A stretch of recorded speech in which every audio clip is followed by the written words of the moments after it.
नमस्कार दोस्तों, entrepreneurship interview series के एक नए एपिसोड में आप सबका स्वागत है। आज हमारे साथ मौजूद हैं प्रतिलिपि के co-founder and CEO Ranjeet Pratap Singh. Thanks lot Arnav, काफी अच्छा लगा यहाँ आके। तो अगला क्वेश्चन ये आता है कि अभी प्रतिलिपि ने काफी फंडिंग उठा ली है, $30 मिलियन से भी ज्यादा फंडिंग उठा ली है।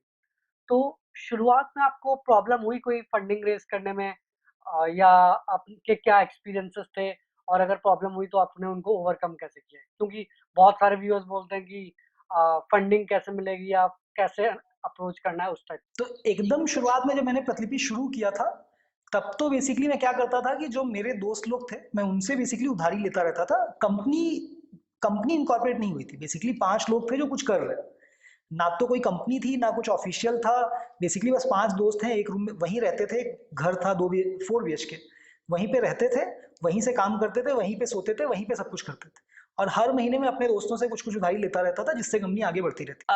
तो क्योंकि मैंने पहले बताया था राइट, कि क्योंकि मेरी फैमिली रिलेटिवली पुअर थी और मेरे कुछ महंगे शौक नहीं थे, तो मुझे उधारी लेने में डर नहीं लगता था। क्योंकि मेरा सोचने का तरीका ऐसा था कि अगर कंपनी चल गई तो ठीक है, उधारी चुका देंगे।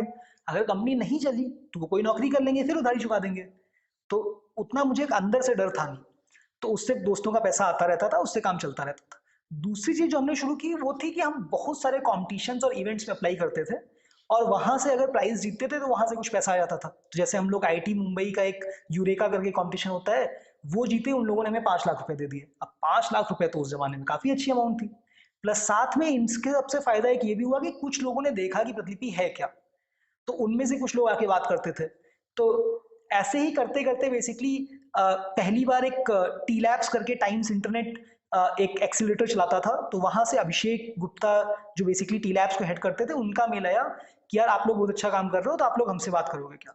तो टाइम्स इंटरनेट ने बेसिकली पहला 30 लाख रुपए हमें दिया मार्च 2015 में, और वहां से फिर उस 30 लाख से थोड़ा हम लोग और ग्रो करना शुरू किए।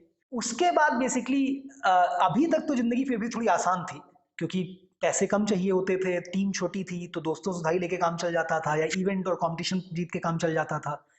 फिर टी लैब्स के बाद टीम भी थोड़ी बड़ी होने लगी, तो खर्चे भी थोड़े बड़े होने लगे।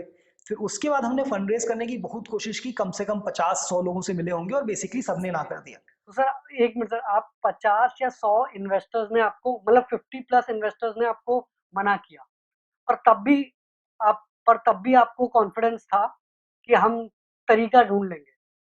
बिल्कुल। तो सर उस ये समय भी हमारे सोचने का तरीका ये था कि कुछ ना कुछ तो कर लेंगे। अब वो कुछ ना कुछ ये हो सकता है कि दोस्तों से थोड़ी और उधारी लेनी पड़े, कुछ ना कुछ ये हो सकता है कि पैसे कमाने का कोई तरीका ढूंढना पड़े, कुछ ना कुछ ये हो सकता है कि टीम थोड़ी छोटी करनी पड़े और कुछ और साथ में पार्ट टाइम जॉब या कुछ करना पड़े।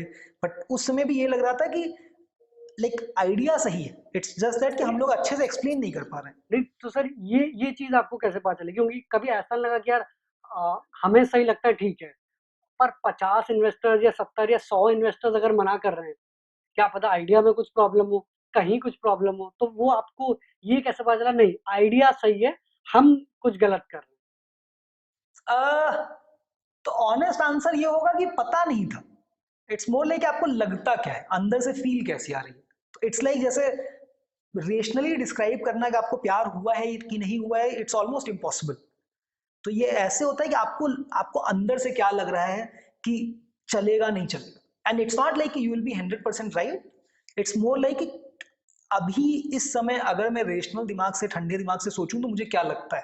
तो पहली बात ये थी। दूसरी बात ये भी थी कि जैसे मैंने पहले बोला था राइट, कि क्योंकि हम लोग पांचों लोग पहले अच्छी कंपनीज में काम कर चुके थे, और पांचों में से किसी के उतने महंगे शौक नहीं थे, तो ये था कि यार इतनी दिक्कत नहीं है, मतलब कम पैसे में भी काम चला लेंगे। तो पैसे के लिए प्रतिलिपि नहीं बना रहे। तो ऐसा नहीं है कि प्रतिलिपि बनाने का उद्देश्य ये था कि हम बहुत अमीर हो जाएंगे, या फंडिंग बहुत आ जाएगी, या कंपनी इतनी बड़ी हो जाएगी। उद्देश्य ये था कि भाई ये प्रॉब्लम है जो किसी को तो सॉल्व करनी चाहिए, कोई नहीं कर रहा तो हम लोग कर लेते हैं। तो उससे ये होता है कि आप थोड़ा, अगर बुरे वक्त भी आते हैं तो आप उससे थोड़ा ज्यादा आगे तक जा सकते हैं।